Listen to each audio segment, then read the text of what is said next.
ಗಣೇಶೋತ್ಸವಕ್ಕೂ ಮುನ್ನ ಗ್ರಾಮೀಣ ರಸ್ತೆಗಳ ದುರಸ್ತಿ ಎಂಇಎಸ್ ನಿಯೋಗದಿಂದ ಜಿಲ್ಲಾಧಿಕಾರಿಗೆ ಮನವಿ.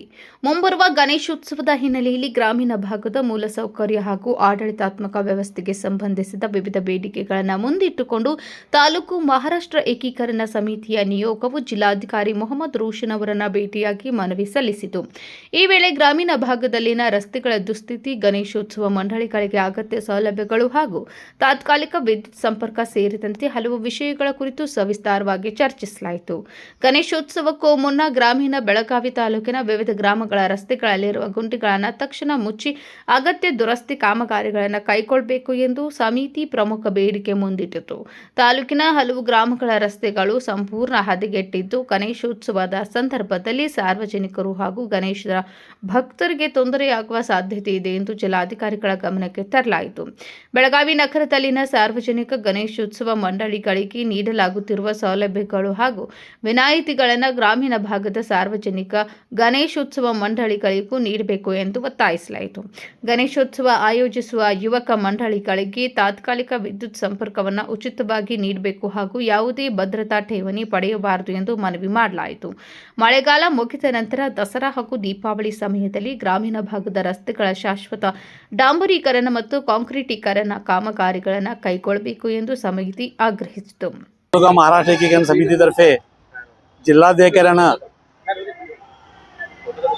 सार्वजनिक गणेशोत्सव मंडळाला ग्रामीण भागामध्ये सुद्धा शहराप्रमाणे सूट मिळावी त्याच्यासाठी निवेदन दिलं होतं. त्याप्रमाणे त्यांनी ते करतो म्हटलेत. तसेच गणेश फेस्टिवलच्या अगोदर म्हणजे गणेशोत्सवाच्या अगोदर ग्रामीण भागातले रोड सगळे दुरुस्त करावेत. कारण सध्या रोडची परिस्थिती एवढी वाईट झालेली आहे.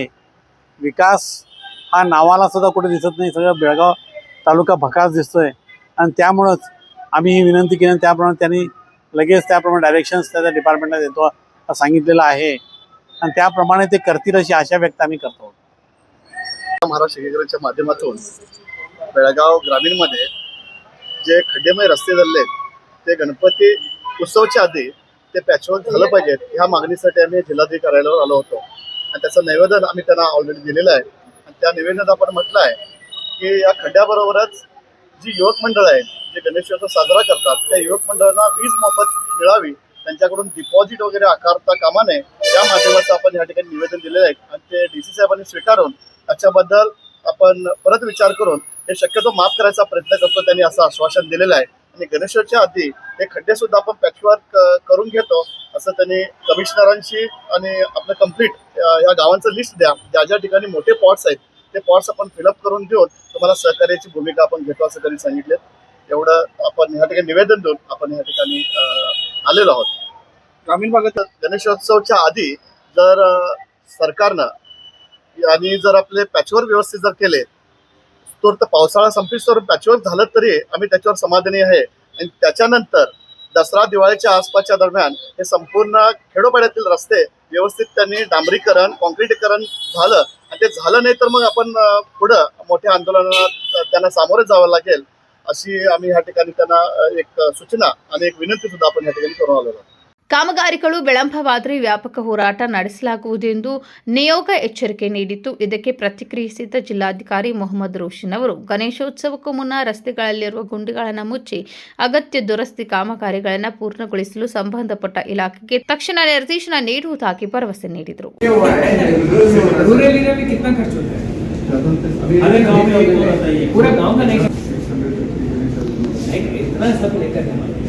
सिटी में क्यों करते हैं? बिकॉज सिटी का जो माहौल रहता है वो बहुत ज़बरदस्त है. उनके लिए हम थोड़ा कॉपरेट करें. बट पूरे डिस्ट्रिक्ट में थोड़ा ना करें. कंपेरेटिव सब सिटी ग्रामीण में ज़्यादा डेकोरेशन कम कर दो. मैं इनको भी बोला मैं जितना पैसे दे रहा हूँ उसको कम करो. ऐसा नहीं कि हम पैसे दे रहे तो फ्री में पूरा. ರಸ್ತೆಗಳು ಹೆಚ್ಚಿನ ಪ್ರಮಾಣದಲ್ಲಿ ಹದಗೆಟ್ಟಿರುವ ಗ್ರಾಮಗಳ ಪಟ್ಟಿಯನ್ನು ಸಮಿತಿಯು ಆಡಳಿತಕ್ಕೆ ಸಲ್ಲಿಸಬೇಕು ಎಂದು ಜಿಲ್ಲಾಧಿಕಾರಿ ಸೂಚಿಸಿದರು. ಅದರಂತೆ ಸಂಬಂಧಪಟ್ಟ ಇಲಾಖೆಗಳ ಸಮನ್ವಯದಲ್ಲಿ ಅಗತ್ಯ ದುರಸ್ತಿ ಕಾಮಗಾರಿಗಳನ್ನು ಕೈಗೊಳ್ಳಲಾಗುವುದು ಎಂದು ತಿಳಿಸಿದರು. ಇದೇ ವೇಳೆ ಗಣೇಶೋತ್ಸವ ಮಂಡಳಿಗಳ ಮೇಲಿನ ಆರ್ಥಿಕ ಹೊರೆಯನ್ನು ಕಡಿಮೆ ಮಾಡುವ ಉದ್ದೇಶದಿಂದ ತಾತ್ಕಾಲಿಕ ವಿದ್ಯುತ್ ಸಂಪರ್ಕಕ್ಕೆ ವಿಧಿಸಲಾಗುತ್ತಿರುವ ಭದ್ರತಾ ಠೇವಣಿ ನೀತಿಯನ್ನು ಪರಿಶೀಲಿಸಲಾಗುವುದೆಂದು ಆಡಳಿತ ತಿಳಿಸಿದೆ. ಈ ಸಂದರ್ಭದಲ್ಲಿ ಮಾಜಿ ಶಾಸಕ ಮನೋಹರ್ ಕಿನೇಕರ್, ಸಮಿತಿಯ ಆರ್ಎಂ ಚೌಗ್ಲೆ ಸೇರಿದಂತೆ ನಿಯೋಗದ ಇತರೆ ಪದಾಧಿಕಾರಿಗಳು ಹಾಗೂ ಕಾರ್ಯಕರ್ತರು ಉಪಸ್ಥಿತರಿದ್ದರು. Rajashekhar Hiremath, KMM news, Belagavi.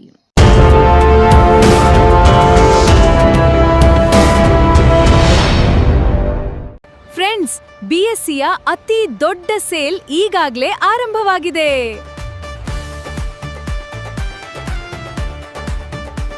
BSc double deals double ಖುಷಿ. ಇಲ್ಲಿ ಸೀರೆಗಳು, ಲೇಡೀಸ್ ವೇರ್, ಮೆನ್ಸ್ ವೇರ್ ಮತ್ತು ಕಿಡ್ಸ್ ವೇರ್ನ ಹೊಸ ಕಲೆಕ್ಷನ್ಗಳ ಮೇಲೆ 10+10% ಆಫ್ ಸಿಗ್ತಿದೆ. ಅಂದ್ರೆ ಡಬಲ್ ಡೀಲ್ಸ್ ಡಬಲ್ ಖುಷಿ. ಹಾಗಾದ್ರೆ ಇನ್ನೇಕೆ ತಡ? ಇಂದೇ ನಿಮ್ಮ ಕುಟುಂಬದವರೊಂದಿಗೆ ಬಿಎಸ್ಸಿಗೆ ಭೇಟಿ ನೀಡಿ ಮತ್ತು ಈ ಅದ್ಭುತ ಡಬಲ್ ಡಿಸ್ಕೌಂಟ್ ಆಫರ್ನ ಪ್ರಯೋಜನವನ್ನ ಪಡೆದಿರಿ. ಬಿಎಸ್ಸಿಯ ಅತಿ ದೊಡ್ಡ sale, BSc double discount, double deal double ಖುಷಿ.